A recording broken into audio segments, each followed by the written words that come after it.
Buenos días, aquí Augusto Townsend, curador principal de Comité, con las noticias de hoy miércoles 20 de agosto del 2025. El podcast de hoy llega con el auspicio de Bigman Group, una firma de selección de talento y consultoría que ha venido acompañando empresas líderes por más de una década y que como empresa B está enfocada en generar valor compartido desde una lógica de triple impacto económico, social y ambiental, porque el éxito empresarial ocurre cuando el talento y el propósito están alineados.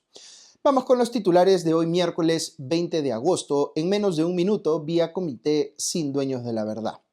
Primero, el Tribunal Constitucional declaró fundada la demanda competencial presentada por el Poder Ejecutivo y ordenó suspender las investigaciones contra Dina Boluarte por el resto de su mandato. Segundo, el condenado expresidente Alejandro Toledo pidió que lo trasladen a una clínica privada por temas de salud y la recluida expremier Betsy Chávez retomó su huelga de hambre. Tercero, el Tribunal Superior de Bogotá ordenó la liberación inmediata del expresidente colombiano Álvaro Uribe y afirmó que debe esperar el resultado de su apelación en libertad. Cuarto, la noticia económica. El Poder Ejecutivo tendrá que defender ante el Tribunal Constitucional el haber aprobado el último salvataje a Petroperú a través de un decreto de urgencia, cosa que se ha cuestionado ante el TC. Y quinto, las tensiones entre Venezuela y Estados Unidos han aumentado tras conocerse que Washington desplegará 3 destructores con misiles guiados, además de aviones y submarinos, hasta el límite del mar territorial venezolano. Y no se pierdan en el espacio de la reflexión del día un comentario mío sobre los orígenes y la interpretación legal del término genocidio. Ok, pasamos al desarrollo de cada una de estas noticias sin dueños de la verdad. Vamos con la primera. El Tribunal Constitucional declaró fundada la demanda competencial presentada por el Ejecutivo y dispuso suspender las investigaciones contra la presidenta Dina Boluarte por el resto de su mandato presidencial. Como recordarán, la demanda del Ejecutivo contra el Poder Judicial y el Ministerio Público cuestionaba la posibilidad de investigar a la presidenta Boluarte por supuestos delitos no contemplados en el artículo 117 de la Constitución. Este artículo indica que el presidente en funciones solo puede ser acusado durante su mandato por 4 causales: traición a la patria, impedir elecciones, disolver el Congreso inconstitucionalmente o impedir su funcionamiento, o el de las autoridades electorales. El TC falló en favor del Ejecutivo y en ese sentido dispuso suspender todas las investigaciones en contra de la mandataria, que incluyen, los hechos ocurridos durante su mandato, el tema del caso Rolex, las muertes en las protestas y la desactivación del equipo especial de la policía que apoyaba a EFICOP, entre otros asuntos. Con esta decisión, el TC ha restablecido el criterio que se utilizó durante décadas en el Perú, vale decir que el mandatario no puede ser investigado ni denunciado mientras esté en el cargo, salvo por los 4 supuestos del artículo 117. Este criterio fue cambiado durante el mandato de Pedro Castillo por acción de los fiscales de la Nación de ese momento, quienes iniciaron investigaciones contra el entonces presidente, pero ahora se va a volver al criterio anterior. En su fallo, el TC indicó que la inmunidad presidencial, abro comillas, resulta estrictamente necesaria tomando en cuenta la naturaleza del cargo y la especial relevancia de su adecuado ejercicio en el marco del régimen político, cierro comillas. La defensa del Ejecutivo había argumentado que investigar a una presidenta durante su mandato, entre comillas, menoscababa sus funciones. ¿Qué opino yo al respecto? En el podcast de ayer les había comentado unas declaraciones de la presidenta del Tribunal Constitucional, Luz Pacheco, en las que anticipaba que este fallo iba a ser un esfuerzo, entre comillas, equilibrado. Yo no veo que este haya sido un esfuerzo equilibrado. Creo que se ha hecho, o lo que se ha hecho deliberadamente, es volver a la situación pre-Castillo sin considerar ninguno de los argumentos que justificaron en su momento el cambio de criterio en la Fiscalía para así permitir que se investigue a un presidente en funciones por delitos no contemplados en el artículo 117 de la Constitución. Un fallo equilibrado, entre comillas, como les explicaba ayer, hubiese sido, en mi opinión, uno que validara el cambio de criterio, pero le impusiera límites, es decir, uno que dijera si se puede investigar a un presidente en funciones por delitos no contemplados en el artículo 117, pero tiene ciertas prerrogativas por la alta investidura de su cargo, como que no se le puede citar en cualquier momento cuando se le ocurra a los fiscales, o una cantidad de veces que interfiera irrazonablemente con el ejercicio de sus funciones como jefe de gobierno, o cosas por el estilo. Ahora, esta es mi preferencia personal y quizás recordarán que también les había dicho en el podcast de ayer que el mejor remedio a esta situación para mí en realidad es modificar el artículo 117 de la Constitución y hacerlo más amplio, es decir, que incluya más delitos en la lista de aquellos por los que sí se puede acusar a un presidente en funciones, por ejemplo, sumar corrupción. Pero esta, como otras discusiones legales a las que me suelo referir en el podcast, no es blanco o negro. Aunque yo discrepe, sí puede defenderse una posición favorable a que haya inmunidad más amplia para quien ejerce la presidencia. Hay que recordar también que eso no excluye la posibilidad de investigar, solo la suspende hasta el fin del mandato presidencial y las investigaciones sí pueden avanzar respecto de otros implicados. Por ejemplo, no va a poder avanzar la investigación contra Dina Boluarte por el tema de las muertes en las protestas al inicio de su gobierno, pero no hay impedimento para que sí avance respecto de los ministros, por ejemplo, que participaron en la toma de decisiones. Hago esta precisión porque, como ustedes saben, no me gusta caer en sobresimplificaciones o en falacias como la de quien asegura que cualquier persona que defiende el criterio que ha utilizado esta vez el TC necesariamente es cómplice o está interesado en garantizar la impunidad de Dina Boluarte. Algunos sí, indudablemente, están pensando en eso, están motivados por eso, como sus ministros que han salido a defenderla ayer. Pero hay constitucionalistas que tienen, por principio, una visión más positiva de la institución de la inmunidad presidencial que la que tengo yo, por ejemplo, y es válido defenderla. Dicho esto, lo que no puede ser considerado principista, digamos, en ningún caso es el cambio de posición tan escandaloso que hoy están exhibiendo algunos congresistas en torno a este tema puntual, porque recordemos que cuando Pedro Castillo era presidente y Pablo Sánchez primero y luego Patricia Benavides desde la Fiscalía de la Nación salieron a defender la posición de que sí se podía investigar a un presidente en funciones, a Castillo concretamente, rompiendo pues con lo que había sido la costumbre legal hasta ese momento de no acusar ni investigar tampoco a un presidente durante su mandato, esos congresistas aplaudieron y validaron ese cambio. Y no solo eso, sino que llegaron al extremo de asumir que cualquier persona que hubiera actuado antes en disonancia con ese nuevo criterio merecía ser denunciada constitucionalmente y sancionada. Por esa razón, que fue exactamente lo que pasó con la ex fiscal de la Nación, Zoraida Ábalos, quien abrió investigación contra Castillo e inmediatamente la suspendió, es decir, quien hizo exactamente lo que el TC dice ahora que se tiene que hacer. Pues bien, esos mismos congresistas que han salido, o que dijeron eso en ese momento, han salido ahora a respaldar el nuevo fallo del TC diciendo que está muy bien sustentado y que así es como deben ser las cosas. Nuevamente, yo les he dicho que hay aquí en el fondo una discusión legal donde se puede defender válidamente posiciones contrapuestas, la de quienes dicen que un presidente en funciones sí debe poder ser investigado, a la que yo me adhiero, y la de quienes dicen que debe tener una inmunidad amplia que lo excluya incluso de poder ser investigado. Ese es un debate jurídico válido. Pero lo que no es razonable y más bien es muy penoso, yo diría, es este comportamiento inconsecuente, acomodaticio y transgresor pues, del Estado de Derecho de estos congresistas que creen que se debe aplicar un criterio legal cuando el presidente de turno no les gusta y otro criterio, el contrario, cuando se trata de un presidente a quien más bien quieren respaldar. No existe ninguna razón de peso, ni mucho menos una justificación legal para sustentar ese doble estándar. Por eso comentaba yo esta mañana en mi cuenta en X que incluso para estándares peruanos, en los que la inconsecuencia es pues trágicamente una constante en nuestro sistema político, esto que les cuento resulta pues demasiado desfachatado, como pasa igual con los congresistas que antes fueron, por ejemplo, críticos acérrimos de las leyes de amnistía y ahora son sus principales proponentes. Segunda noticia, algunos temas vinculados a políticos actualmente encarcelados. Veo que el ex presidente ya condenado, Alejandro Toledo, ha pedido ser trasladado a una clínica privada porque dice estar con un cuadro severo de sangrado. Toledo afirma sufrir de cáncer, hipertensión y de una crisis de ansiedad, según leo en La República. Los presos en el Perú, incluidos los expresidentes, por supuesto, tienen derecho a la salud y sus condiciones médicas deben ser monitoreadas y atendidas mientras sigan pues, recluidos en sus respectivas prisiones. Pero su derecho a la libertad está válidamente recordado por una condena penal, porque ciertamente no es una injusticia que estén encarcelados, sino el resultado de sus propias acciones, cosa que cambiaría si se declarara fundada la apelación que ha presentado la defensa de Toledo, pero de momento la sentencia en su contra, en lo que se refiere, por ejemplo, al cobro de coimas entregadas por Odebrecht, es muy sólida. Veo por otro lado que la ex primera ministra del gobierno de Pedro Castillo, Betsy Chávez, ha retomado la huelga de hambre porque, en sus palabras, le es humanamente imposible continuar resistiendo físicamente a todos los maltratos y abusos del Instituto Nacional Penitenciario. Eso es lo que ha dicho ella. Incluso ha dado a conocer a través de su abogado Raúl Noblecilla que ha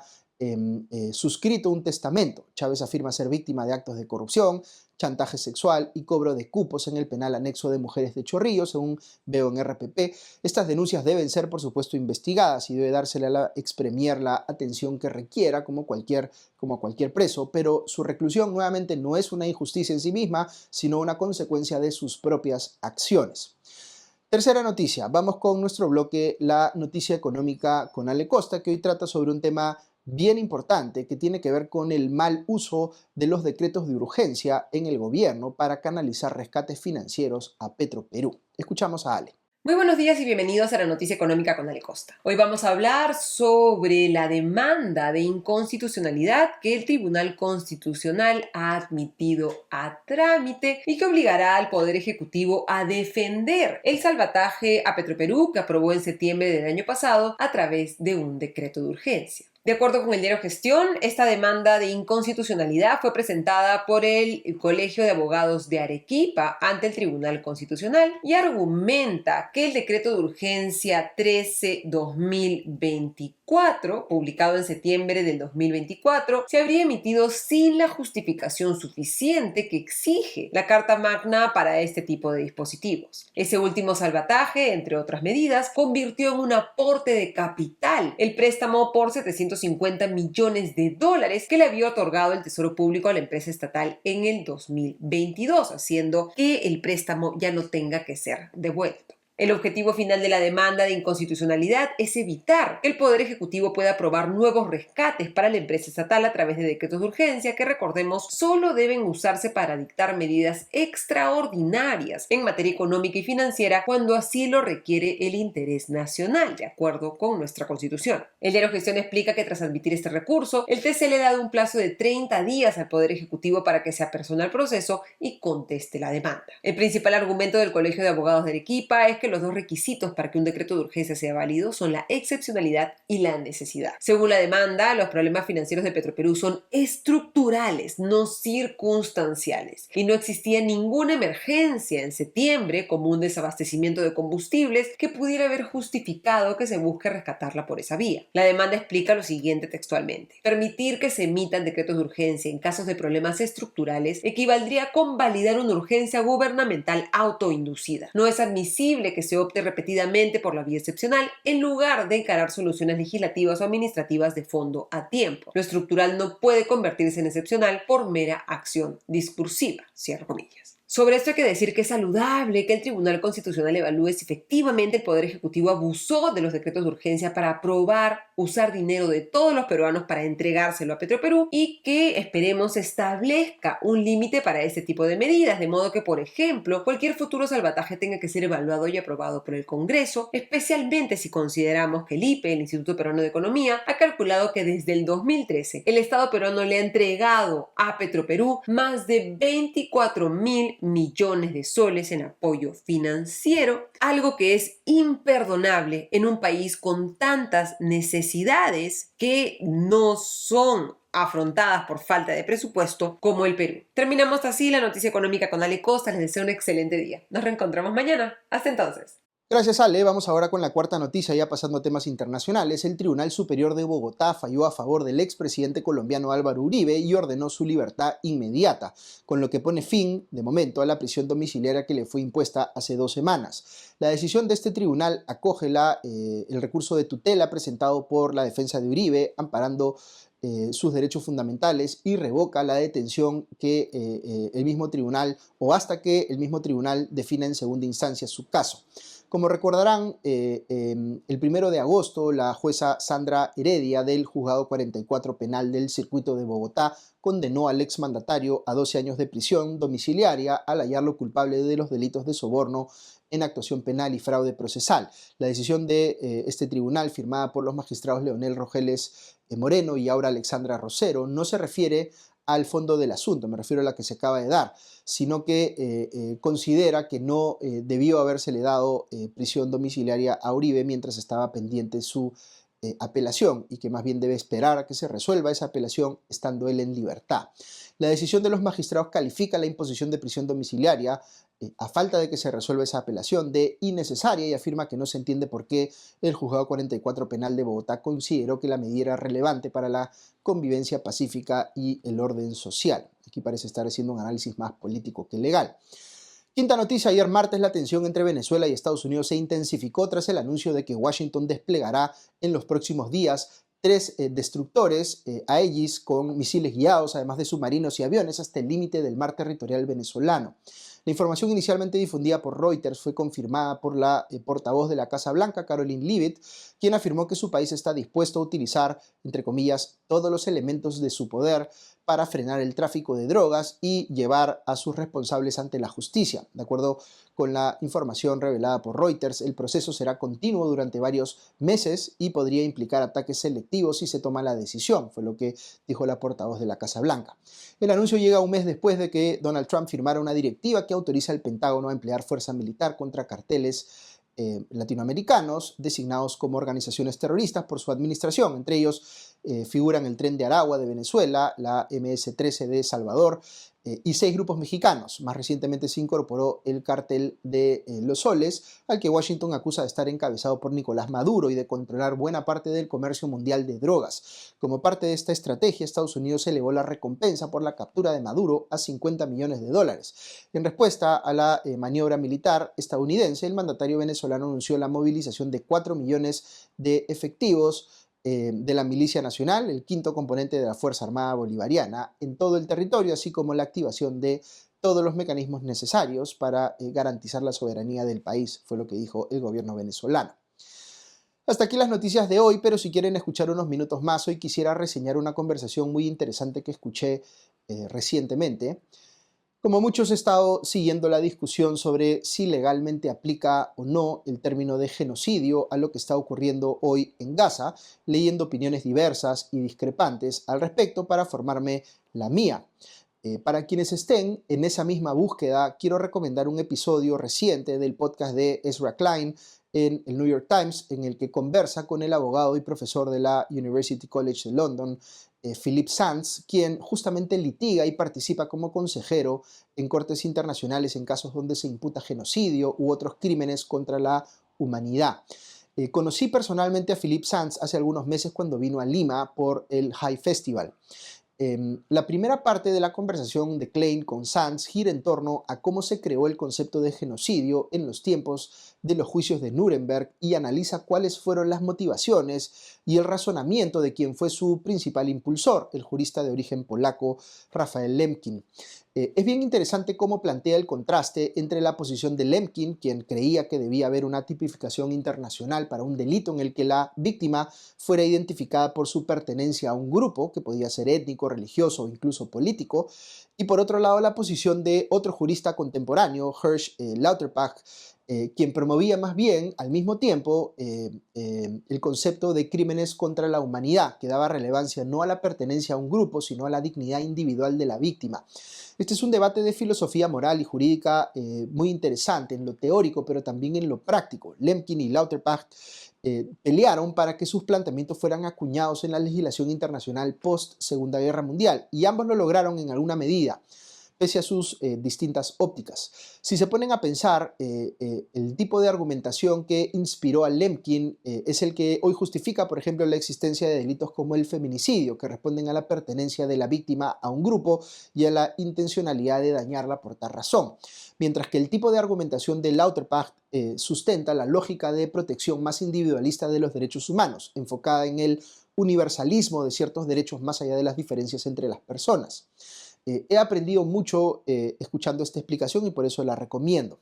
Luego, Sands entra más bien a analizar el estándar que se utiliza para definir cuándo algo puede calificarse como genocidio, el estándar legal.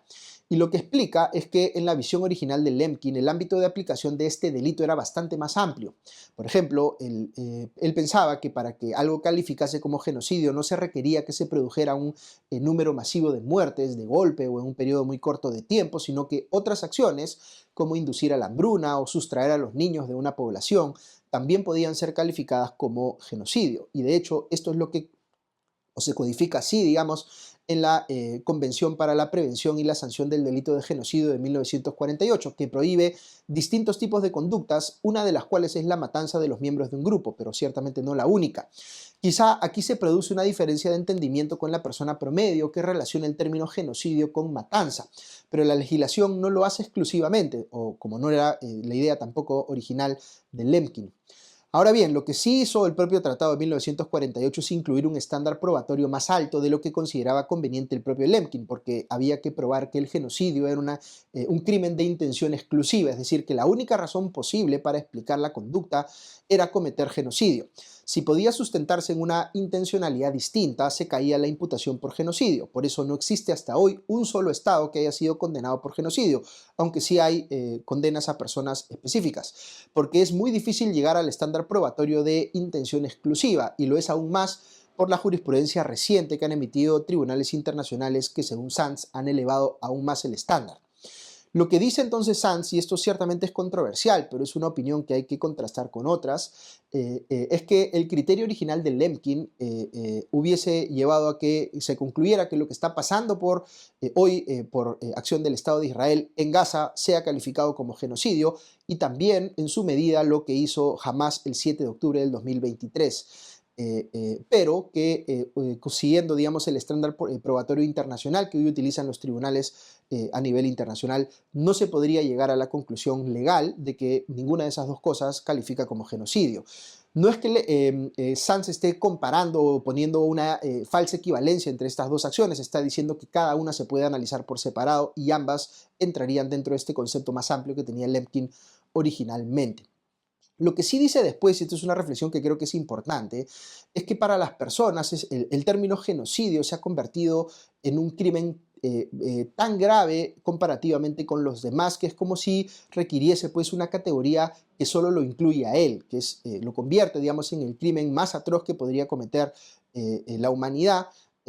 muy por encima de cualquier otro. En la visión de Sands, esto es una reflexión equivocada o problemática, porque hay otros delitos que no son propiamente genocidio, pero que están muy cerca en términos de gravedad, como lo que podría considerarse hoy limpieza étnica o expulsión forzada de un grupo de una determinada región. No es que si algo deja de ser genocidio para ser calificado legalmente como limpieza étnica, significa que la gravedad de la situación ha disminuido ostensiblemente. El peso simbólico de la palabra genocidio puede hacer creer que eso es así, pero en la práctica no lo es tanto. Lo que recomienda Sands, y coincido en buena medida, es que aun cuando la calificación legal de los hechos es por supuesto muy importante, la pregunta moral que uno debe hacerse es por qué se está haciendo lo que se está haciendo. Si el objetivo manifiesto es el real, o el que se está diciendo que es, o si hay alguna agenda subalterna. Y si hay objetivos superpuestos, ¿cuál es el que realmente está llevando a actuar a los involucrados, aunque confluya con otros? Esta puede ser una discusión que vaya más allá de los tribunales, pero les decía yo en un comentario anterior en el podcast que lo que está pasando en Gaza es el dilema moral más grande que, creo yo, le ha tocado enfrentar a la humanidad. Y por eso es importante plantearnos discusiones como esta. Muy bien, muchas gracias a quienes nos... Muy bien, muchas gracias como siempre a quienes nos auspician, a Bigman Group y a nuestros suscriptores que nos permiten llegar a ustedes cada mañana. Que estén todos muy bien y nos escuchamos pronto. Adiós.